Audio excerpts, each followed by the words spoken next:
Hello everyone, আমি পূজা। Welcome জানাচ্ছি আমার একটা নতুন ব্লগে। আজকে সকালটা শুরু করছি এক গ্লাস ঠান্ডা স্ট্রবেরি মিল্কশেক দিয়ে।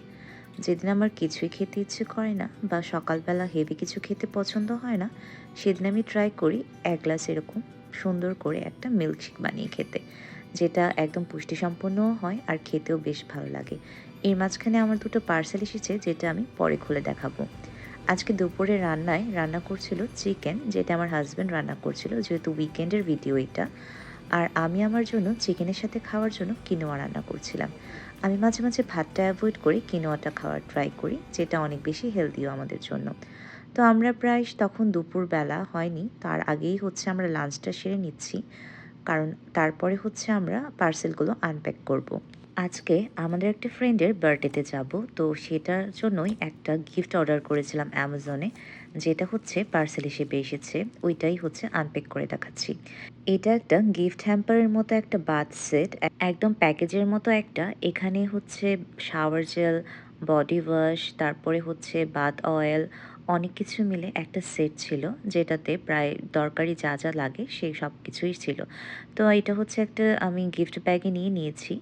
এর মাঝে আমি আবার স্নান করে পুজোটাও সেরে নিয়েছিলাম। তারপর বিকালের দিকে মনে হলো যে ১ কাপ কফি খাওয়া দরকার। কারণ যেহেতু বাইরে বের হব, সেজন্য মনে হচ্ছিল ১ কাপ কফি খেলে আমার মাথাটা ঠান্ডা লাগবে।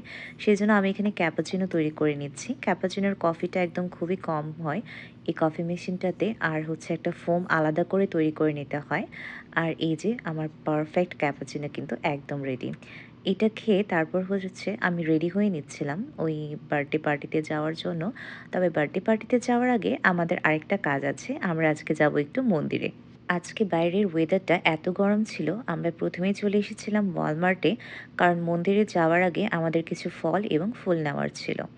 আমরা আজকে মন্দিরে যাচ্ছি একটা বিশেষ কারণে ঠাকুরকে থ্যাংক ইউ বলতে হবে আমাদের।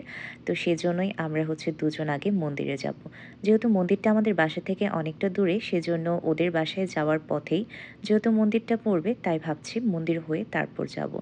আর আজকে মন্দিরে একটা বিশেষ পুজোও ছিল, সেজন্য মন্দিরে যেয়ে দেখি এত মানুষ ছিল। আমরা তো মন্দিরের ভেতরে গেলাম, পুজো দিলাম, তারপর প্রসাদ খাচ্ছিলাম।